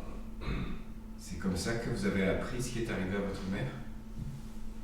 Oui, en fin de compte, elle a été assassinée à Majdanek, mais pas tout de suite parce qu'elle a dû aussi travailler, parce que c'était aussi un camp de travail. Elle a été prise pendant le Je soulèvement? ne sais pas quand c'est arrivé. Et votre sœur? Ma sœur, elle était chez les Doubiel. Vous aviez des nouvelles d'elle? Ah oui, on se voyait de temps en temps. Et je me souviens, c'est drôle parce que quelquefois on portait les mêmes vêtements, comme depuis toujours, puisqu'on était des jumelles. Et c'était gênant de voir qu'on était habillés pareil parce qu'on n'était pas supposés se connaître. Ah, vous vous rencontriez dans la rue? Oui, de temps en temps. Par hasard? Oh non, elle connaissait la rue. Moi, je suis jamais allée où elle était. Peut-être que moi, j'étais moins hardie. Mais comment vous vous rencontriez? C'était pas la nuit? Oh non, ça devait être par l'intermédiaire de Vladka. Elle passait beaucoup de temps avec les Doubiel. Vous vous ressembliez beaucoup avec votre sœur jumelle? On se ressemble plus aujourd'hui qu'à l'époque. Elle est plus brune. Mais bon. Et elle vit à Londres, elle aussi? Non, elle vit à New York. Ok, donc à ce moment-là, votre sœur est chez les Doubiel, et vous êtes toujours chez les Séraphines? Oui. Et Vladka était là quelquefois, et quand elle n'était pas là, c'est quelqu'un d'autre qui apportait l'argent, au moins une fois par mois. Et la famille attendait toujours, et ils étaient très inquiets quand ça tardait à arriver. Et ça a été comme ça jusqu'à l'insurrection polonaise de Varsovie, en 1944. Vous avez compris ce qui s'est passé au moment de l'insurrection polonaise de Varsovie? Ah oui, j'ai vu beaucoup de choses. Je me souviens des combattants polonais ils avaient pas mal de munitions et ils ont commencé à repousser les Allemands. Et il y avait des avions qui balançaient des choses avec des parachutes. Je pense que c'était des médicaments. C'était assez palpitant. En fait, j'ai aimé l'insurrection polonaise de Varsovie. C'était dangereux. Oui, beaucoup de gens ont été tués, je ne les ai pas vus. Et il y avait un commandant polonais qui était un grand antisémite. Et ils ont trouvé des juifs, ils les ont accusés d'être des espions allemands et ils les ont exécutés pendant l'insurrection. Et en fin de compte, les Allemands sont revenus et les Polonais ont capitulé. Et là, vous avez dû quitter Varsovie? Ah ben là, tout était bombardé, tout était en ruine là où on était, et on est allé dans la cave et on nous a sortis de là. Avec la famille? Oui, avec les Séraphines. Et je me souviens que lui me tenait par la main, parce que si vous aviez des enfants, on pouvait moins facilement vous expédier en Allemagne. Donc, tout d'un coup, j'étais devenue quelqu'un dont il avait besoin, et pas l'inverse. Oui. Et on nous a emmenés dans une immense église dans la banlieue de Varsovie, là où les Allemands regroupaient les jeunes pour les envoyer en Allemagne. Et il y avait très peu d'espace et je me suis assise sur la chaise d'une Polonaise, une femme que j'avais rencontrée, la mère d'un de ses amis que j'avais rencontré dans la rue. Et elle s'est mise à hurler « Cette juive s'est assise sur ma chaise !» Je me souviens, elle portait une petite croix. J'étais terriblement... parce qu'elle avait été gentille avec moi avant. Et là, tout d'un coup, elle criait « Cette juive !» Bon, c'est un détail. Et ensuite, où est-ce que vous êtes allé? Ensuite, on a pris un train avec les Séraphines et on est arrivé dans un endroit qui n'était pas spécialement gardé. Ils avaient de la famille, là, donc on y est allé à pied, après c'était assez loin. La campagne? Oui, dans un village près de Grouilletch. Et je suis restée dans cette famille. Et je pensais qu'ils ne savaient pas que j'étais juive, et en fait, maintenant, je sais qu'ils le savaient. Pourquoi? Parce qu'ils faisaient des plaisanteries, des allusions? Non, mais par exemple, si je faisais quelque chose, si je faisais tomber le bébé, ils se mettaient à dire cette juive doit aller en prison. Bon, mais ils me menaçaient, mais c'est tout. Par ailleurs, ils avaient très peu à manger, ils étaient terriblement pauvres, et ils m'ont traité toujours, vraiment, comme leurs propres enfants. Moi, je les aidais par-ci par-là, je m'occupais des animaux. Et eux n'ont jamais touché le moindre argent. Vous ne saviez pas où était votre sœur? Ah non, là, je ne savais pas où elle était, non. Et là, vous viviez normalement comme une enfant? Oui, je crois, pas très différemment des autres enfants du village qui étaient terriblement pauvres. Et je me souviens, c'est drôle, c'était le dernier hiver de la guerre, et à cause de la neige, les hommes restaient à la maison assis avec les enfants. Et comme ils étaient illettrés, je leur racontais des contes d'Andersen et des contes de Grimm, et je me souviens, ils écoutaient. Les contes que votre mère vous avait lus? Oui, on les connaissait parce qu'on avait les livres quand on était enfant. Vous les connaissiez par cœur? Oui. Vous étiez complètement isolé dans ce village. Ce qui s'est passé, c'est que les Séraphines retournaient dans les ruines de Varsovie pour chercher de l'acier sur les gens morts dans les caves, et ils le rapportaient pour le vendre. Et un jour, ils ont rencontré Vladka, par hasard. Donc ils lui ont dit où j'étais. Alors moi, j'ai cru qu'elle allait venir me chercher, m'emmener de ce village. Mais personne n'est venu. On était presque à la fin de la guerre à ce moment-là? Oui, on entendait l'artillerie lourde se rapprocher de plus en plus. Et un jour, c'était le milieu de l'hiver, tout d'un coup, les soldats russes. Ils sont arrivés dans le village, ils ont demandé de la nourriture, ils ont fait de mal à personne. Et donc, voilà, on a été libérés. Et vous êtes partis? Oui, les Séraphines ont pensé qu'on ne pouvait pas rester là, donc on est retourné à Varsovie. Comment? À pied? Moitié à pied, moitié avec une sorte de charrette, je me souviens, tirée par un cheval. Et j'avais du mal à marcher à cause des sandales que je portais. Et c'était toujours l'hiver. Vous êtes allé où à Varsovie? Les Séraphines ont trouvé une chambre dans laquelle on a pu rester. Et il n'y avait toujours personne qui venait me chercher. J'étais désespérée, je ne savais plus quoi faire. Là, vous aviez 12 ans? Plutôt 13, et j'avais pas de chaussures, c'était toujours l'hiver. Je savais pas quoi faire. J'étais terrifiée. Et un jour, une jeune femme a frappé à notre porte. C'était Alla Margolis, qui est devenue plus tard la femme de Marek Edelman. Et donc je l'avais jamais rencontrée avant, mais comment elle a su où j'étais? C'est parce que ma sœur, qui entre-temps avait vécu dans un village avec les Doubiel, était revenue à Varsovie avec Madame Doubiel. Et elles avaient rencontré des juifs, parce que comme ils arrivaient de Russie, ils parlaient yiddish. Et donc, ils lui ont dit qu'il y avait un comité juif à Varsovie. Donc elles y sont allées, et la première personne qu'elles ont vue qui travaillait là, c'est Vladka. C'est comme ça qu'on vous a retrouvés? Oui. Alors c'est Alla Margolis qui est venue, on lui a dit que j'étais dans ce village, donc dans toute cette neige, elle a marché, pris des trains, elle est arrivée dans le village, on lui a dit que j'étais repartie, et elle est retournée à Varsovie, et elle a fini par me retrouver dans ce petit appartement. Et elle s'est occupée de vous? Oui, elle m'a confiée à des camarades du Bund, les Yashvinsky, et ils m'ont emmenée avec eux à Łódź, en train. Vous vous souvenez du moment où vous avez retrouvé votre sœur? Non, je ne me souviens pas du moment où j'ai retrouvé ma sœur, mais je me souviens du jour où Jerzy a frappé à notre porte.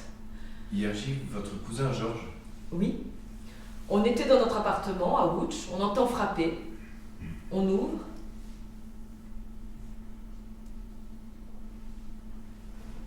Et c'était Jerzy, l'aîné de mes cousins. Je me souviens, j'étais stupéfaite qu'il soit encore en vie. Et j'étais tellement heureuse. Il avait 7 ans de plus que moi, il était devenu un adulte. Vous l'avez reconnu tout de suite? Oui. Oui. Comment il vous avait retrouvé? Grâce au Bund, par les Yashvinsky, la famille chez qui j'étais. Pour vous, ça devait changer beaucoup de choses. Oui, parce qu'avant, je me sentais complètement abandonnée.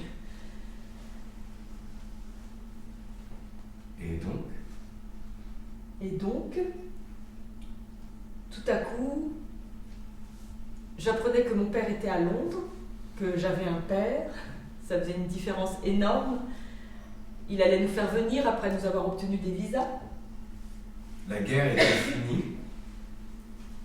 Peut-être pas tout à fait, mais les Russes étaient en Pologne, ça devait être avant le mois de mai 45. Et ensuite, qu'est-ce qui s'est passé? Moi, je suis restée encore un peu chez les Yashvinsky, et en fin de compte, ma sœur est venue me rejoindre dans cette famille. Ah, elle a quitté les Toubielles. Oui, oui. Et Donc à ce moment-là, vous êtes à Łódź, il y a votre sœur, il y a votre cousin Georges. Vous avez retrouvé votre cousin Paul aussi? Non, Paul un petit peu plus tard, parce qu'il avait été placé dans un foyer pour enfants, dans les faubourgs. Mais oui, on allait le voir avec ma sœur. Vous alliez à l'école? Alors, je suis allée dans une petite école polonaise, très désorganisée, pour enfants polonais, où j'avais des ennuis quand on me reconnaissait comme juive. Mais à part ça, selon mes critères, on menait tout à coup une vie normale. On avait un appartement, on avait à manger. Alain Margolis, la femme qui vous avait retrouvée, vous la voyez? Oui, elle vivait à Łódź. Oui, on la voyait souvent. Et ensuite, vous êtes parti à Londres? Oui. Après la guerre? Oui. Et je me souviens de la fin de la guerre parce que c'était le milieu de la nuit. On a entendu des tirs. Tout le monde a cru à un soulèvement. On était terrifiés. Et en fait, c'était juste les soldats russes qui fêtaient la fin de la guerre. Ça, je le revois toujours, je m'en souviens. Et quand vous avez retrouvé votre père? Oui.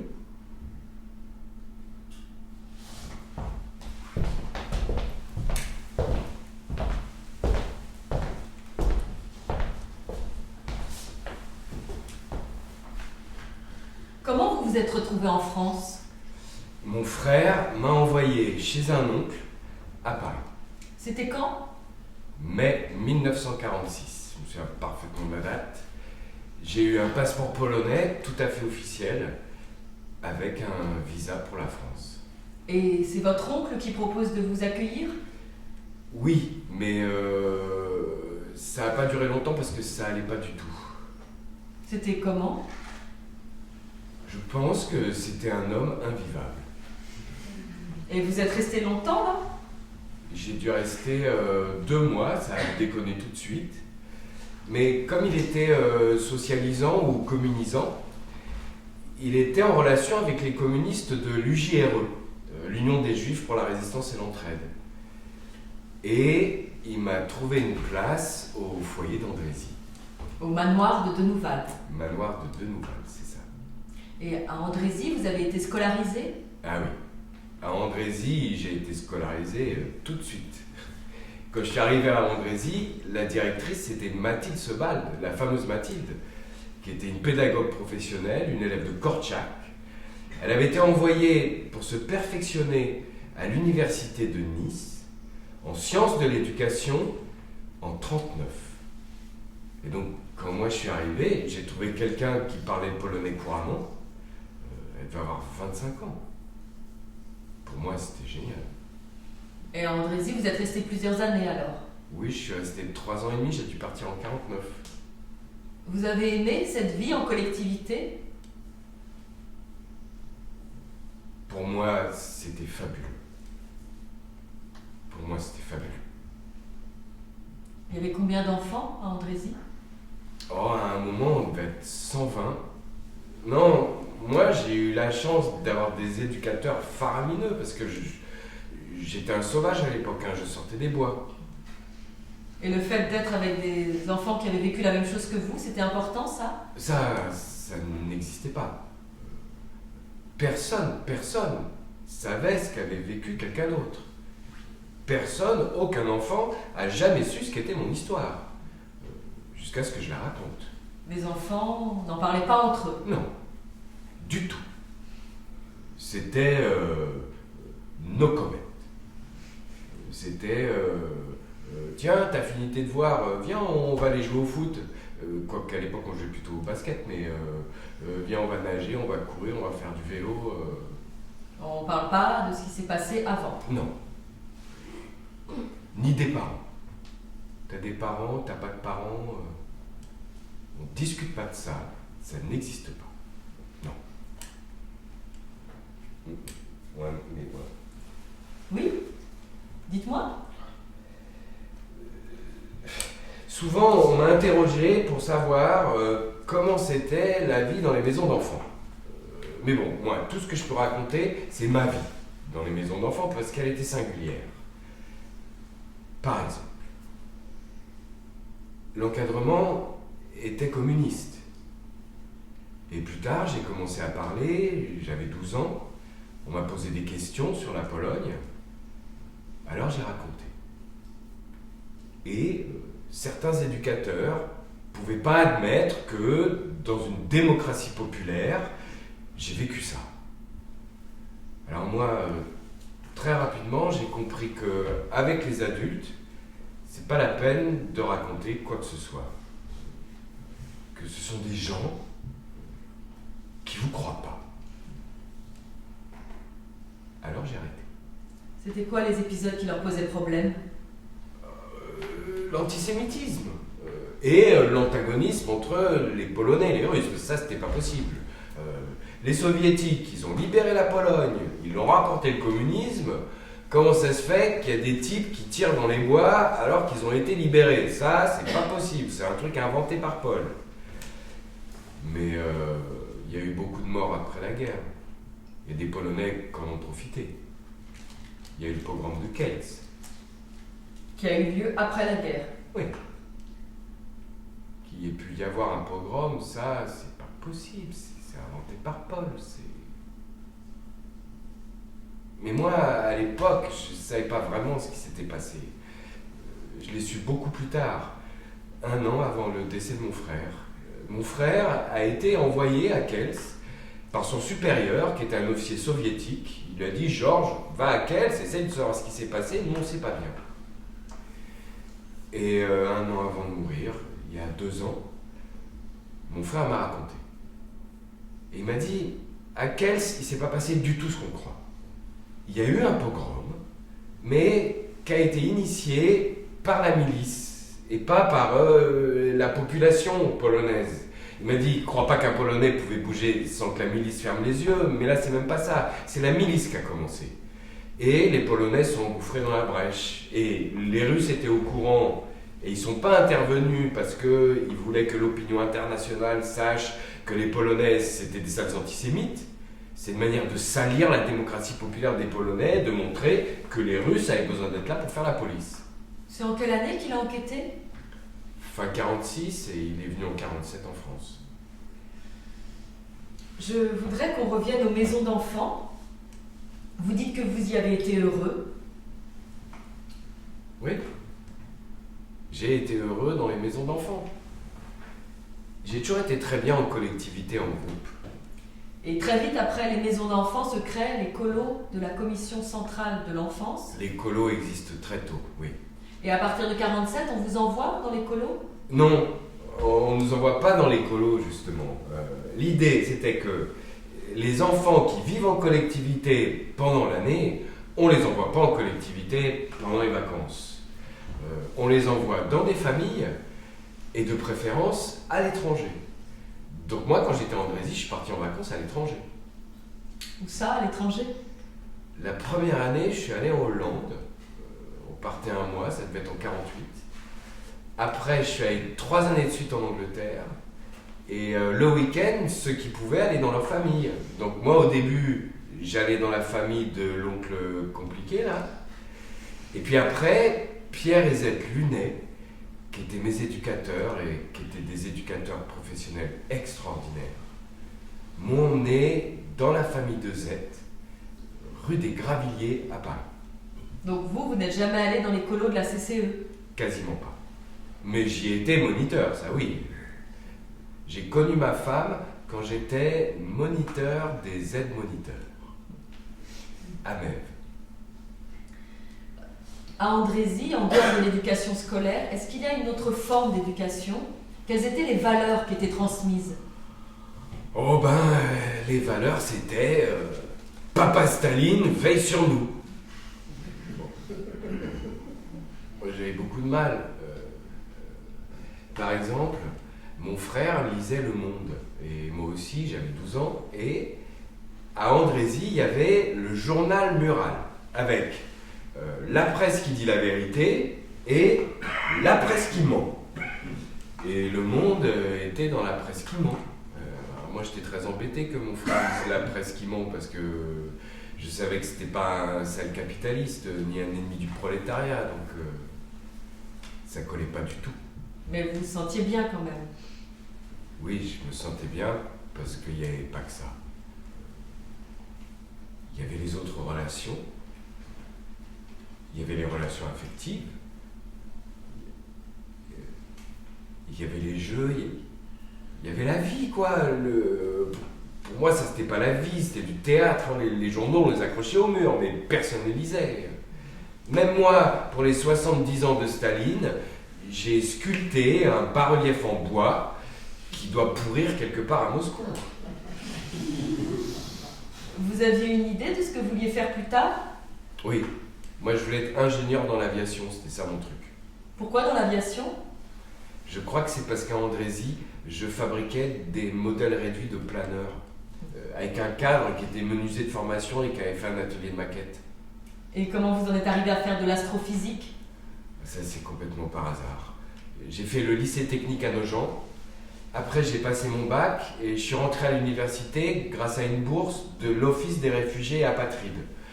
Et donc là, j'ai fait mathématiques, physique, chimie. J'ai fait des certificats en mécanique des fluides et 2 certificats d'aviation. Et un jour, j'ai vu cette annonce à la Sorbonne, cherche quelqu'un pour travailler à Meudon, pour faire de la physique, etc. Je me suis pointé à Meudon. Et voilà. J'ai travaillé là 1 an. C'était un labo? Oui, c'était un labo d'astrophysique, de physique appliquée à l'astronomie. Après, je suis rentré au CNRS, j'ai fait ma thèse d'État et je suis rentré dans l'enseignement supérieur comme astronome. La cerise sur le gâteau, c'est que le président actuel de l'Observatoire de Paris, c'est un de mes thésards. Ça, je voudrais que ça soit dans mon épitaphe. Vous vous demandez parfois s'il y a un lien entre votre histoire, votre enfance, et ce que vous avez fait de votre vie, l'astrophysique, observer le ciel, tout ça? Une fois, je suis allé voir un psy. Et il a essayé de me gratter à un moment où j'avais pas encore envie de raconter. Je lui ai dit, quand c'était évadé par les égouts, que j'avais vécu dans des caves, etc. Et il a inventé que je m'étais orienté vers l'astronomie parce que j'avais manqué de la vision du ciel dans mes caves. Bon. Ça fait très beau, mais est-ce qu'il y a une vérité là-dedans? Je sais pas. Non. Il y a aussi la nature. Pour moi, qui avait été beaucoup enfermé, quand je suis arrivé à Andrézy, le premier choc, c'était pas les enfants, c'était pas le château. C'était la nature. Je pouvais cavaler en toute sécurité dans un parc. Il y avait des arbres magnifiques.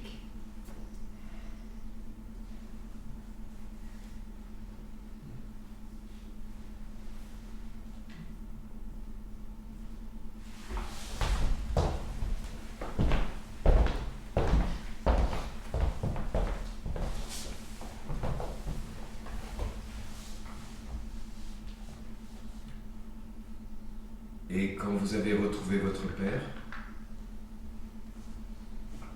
Oui. Vous... Je ne l'avais pas vu depuis 6 ans. Je l'ai reconnu, c'est pas le problème, mais je me suis pas sentie proche. Je me souviens de l'avoir appelé Pan, monsieur. Parce que vous voyez, j'avais tellement grandi. Il avait une femme? Non, mais il y avait une jeune femme qui était sa petite amie et qui est devenue sa femme, finalement. Mais elle était plus jeune que lui, elle avait que 10 ans de plus que moi et ma sœur, elle devait avoir 24 ans. Vous avez beaucoup parlé avec votre père?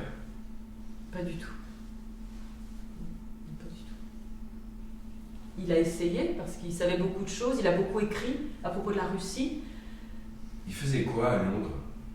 Il était journaliste, il écrivait pour le journal Le Fort Vert, le grand journal juif progressiste new-yorkais. Il écrivait aussi pour un journal socialiste, il écrivait où il pouvait. Il vivait de ça. Oui.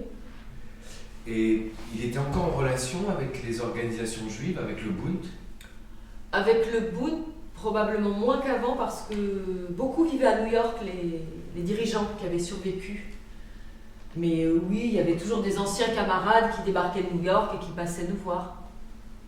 Donc à partir de ce moment-là, vous avez vécu une vie normale à Londres? Oui, j'allais à l'école. Oui, relativement normale. Vous avez fait des études? Je suis devenue graphologue. Je n'ai pas fait de grandes études, mais... Pardon, radiologue. Je ne sais pas pourquoi je dirais. J'ai pas fait de grandes études, mais j'ai eu mes examens et j'ai commencé à travailler en tant que radiologue. Et j'ai rencontré celui qui est aujourd'hui mon mari quand on avait tous les deux 18-19 ans. Donc je dirais que c'est une sorte de happy ending, une fin heureuse. Vous avez eu des nouvelles du reste de votre famille qui était restée dans le ghetto? Non. Vous avez demandé à votre père? Je crois pas.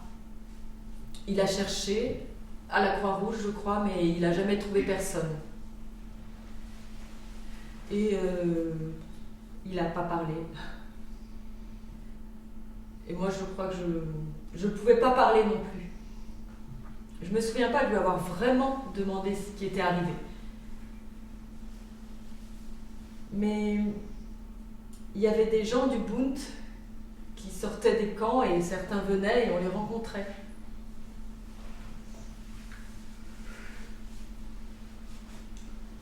Bon. Vous avez trouvé ça utile? Oui. Très. Très. Vous, ça va? Pardon? Tout va bien? Oui. Je sais pas. Quand je me lèverai, je verrai. Mais oui, ça va. Je vais bien.